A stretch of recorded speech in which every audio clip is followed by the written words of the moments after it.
Hello, അപ്പോൾ നമ്മളിതാ ഈ ഒരു സ്നാക്കാണ് കേട്ടോ ഇന്ന് തയ്യാറാക്കാൻ പോകുന്നത്. അപ്പോൾ നമുക്ക് പെട്ടെന്ന് തന്നെ തയ്യാറാക്കാൻ പറ്റിയൊരു അടിപൊളി സ്നാക്കാണ് കേട്ടോ. അപ്പോൾ എന്തായാലും നമുക്ക് ഇതെങ്ങനെ ഉണ്ടാക്കുന്നതെന്ന് നോക്കാം.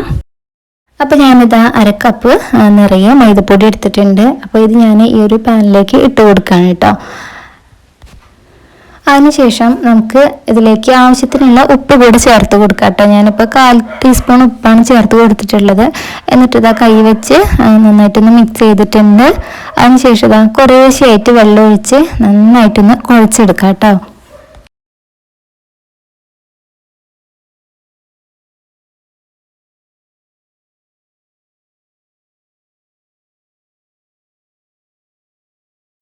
അപ്പോൾ ഈ മാവ് നന്നായിട്ട് കുഴച്ചെടുത്തിട്ടുണ്ട്. പിന്നെ ഇത് റെസ്റ്റ് ചെയ്യാൻ വയ്ക്കൊന്നും വേണ്ട കേട്ടോ, നമുക്കിപ്പോൾ തന്നെ പരത്തിയെടുക്കാം.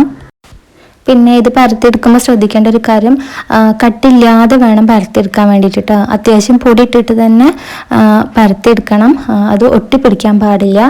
അതുകൊണ്ട് ഞാൻ നല്ല കട്ടി കുറച്ചിട്ട് തന്നെ പരത്തിയെടുത്തിട്ടുണ്ട് കേട്ടോ.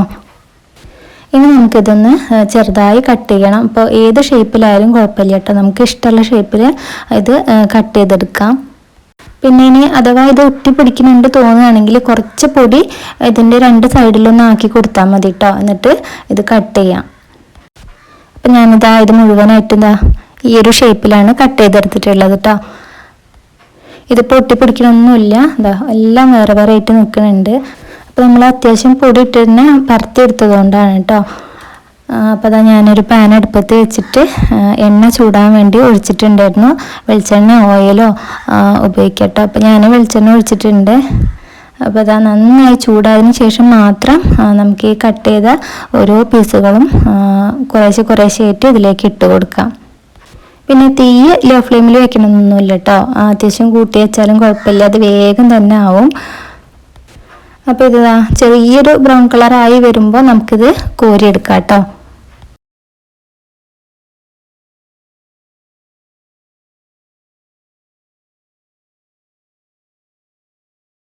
അപ്പോൾ ഇത് ചെറിയൊരു ബ്രൗൺ കളറായി വന്നിട്ടുണ്ട്. അപ്പോൾ എന്തായാലും ഇത് മുഴുവനായിട്ടും ഇത് കോരി വേറൊരു പ്ലേറ്റിലേക്ക് ഇട്ട് കൊടുക്കുകയാണ്. അപ്പോൾ കഴിഞ്ഞിട്ടില്ല കേട്ടോ ഇതിൻ്റെ പണി. അപ്പോൾ ഇനി ഇതിൽ കുറച്ച് പരിപാടി കൂടെ ഉണ്ട്. അപ്പോൾ നമുക്കിതിലേക്ക് കുറച്ച് മുളക് പൊടിയും വളരെ കുറച്ച് മാത്രം ഉപ്പും കൂടെ ഒന്ന് ചെറുതായിട്ടൊന്ന് വിതറി കൊടുക്കാണ്ട് കേട്ടോ.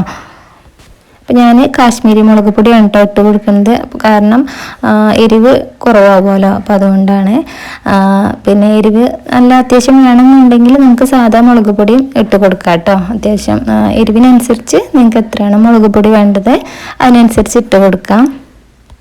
പിന്നെ കുറച്ചുകൂടെ ഉപ്പ് കൂടെ ഇട്ട് കൊടുക്കുന്നുണ്ട് കേട്ടോ. എന്നിട്ട് നമ്മൾ കൈ വെച്ചിട്ട് നന്നായിട്ടൊന്ന് മിക്സ് ചെയ്യുകയാണ്. ഇനിയിപ്പോൾ മുളക് പൊടി ഒന്നും ഇട്ട് കൊടുത്തിട്ടില്ലെങ്കിലും അങ്ങനെ കഴിക്കാനും ടേസ്റ്റ് ഉണ്ട് കേട്ടോ. പിന്നെ വേണമെങ്കിൽ നമുക്ക് കറിവേപ്പില എണ്ണയിലൊന്ന് വറുത്തെടുത്തിട്ട് അതുകൂടെ ഒന്ന് ഇട്ട് കൊടുക്കാം. അപ്പോൾ ഇത്രേ ഉള്ളൂ കേട്ടോ. അപ്പോൾ പെട്ടെന്ന് തന്നെ നമ്മുടെ സ്നാക്ക് റെഡി ആയിട്ടുണ്ട്. എന്തായാലും ഇതൊക്കെ ഉണ്ടാക്കി കഴിഞ്ഞപ്പോഴേക്കിനും മക്കൾ വന്നു. അപ്പോൾ ചായയൊക്കെ കൂടി കഴിഞ്ഞപ്പോഴേക്കിനാണ് ഊട്ടിയിലൊന്ന് പോകാൻ തീരുമാനിച്ചത് കേട്ടോ. അപ്പോൾ എന്തായാലും അന്ന് വൈകുന്നേരം തന്നെ 5 മണി 5:15 ആയപ്പോഴേക്കിനും ഞങ്ങൾ അവിടെ നിന്ന് ഇറങ്ങി ഒരു 10 മണിയൊക്കെ ആയപ്പോഴാണ് ഗൂഡല്ലൂർ എത്തിയത്. അപ്പോൾ എന്തായാലും അവിടെ നിന്ന് അങ്ങോട്ട് പോകാൻ ഭയങ്കര ബുദ്ധിമുട്ടാണ്. അപ്പോൾ എന്തായാലും അവിടെ തന്നെ റൂം എടുത്ത് പിറ്റേ ദിവസം രാവിലെ 6:30 ആയപ്പോഴേക്കിനും അവിടെ നിന്ന്. അപ്പോൾ എന്തായാലും കുറച്ച് ദൂരം പോന്നപ്പോൾ ഒരു മാനിനെ പോലും കണ്ടില്ലല്ലോ എന്ന് വിചാരിച്ചിരിക്കുമ്പോഴാണ് ഒരുപാട് മാനുണ്ട് കേട്ടോ, 2 ഭാഗത്തുണ്ട്. അപ്പോൾ എന്തായാലും അതൊക്കെ കണ്ട് ഫോട്ടോ ഒക്കെ എടുത്ത് പിന്നെ മുന്നോട്ട് അങ്ങനെ പോയിട്ടോ. അപ്പോൾ നല്ല കോടയൊക്കെ ഇറങ്ങി നല്ല ഭംഗിയുണ്ട് കേട്ടോ കാണാൻ ഈ ഒരു സമയത്ത്. അങ്ങനെ അവിടുന്ന് കുറച്ച് ദൂരം പോന്നപ്പോൾ ഒരു ചെറിയൊരു കട ഉണ്ടായിരുന്നു. അപ്പോൾ അവിടുന്ന് ചായ കുടിച്ചപ്പോൾ അവിടെ നല്ല ഇല കൊണ്ടുണ്ടാക്കിയ ഇതിപ്പോൾ ഒരു സംഭവം കേട്ടോ. അപ്പോൾ ഇതിലാണ് നമ്മൾ സ്നാക്സ് കഴിച്ചത്. അങ്ങനെ അവിടുന്ന് പൂള ചിപ്സും ചായയൊക്കെ കഴിച്ച് ഞങ്ങൾ വീണ്ടും അവിടുന്ന് ഇറങ്ങിട്ടോ.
അപ്പോൾ ഇതാ ഊട്ടിയൊക്കെ എത്തി.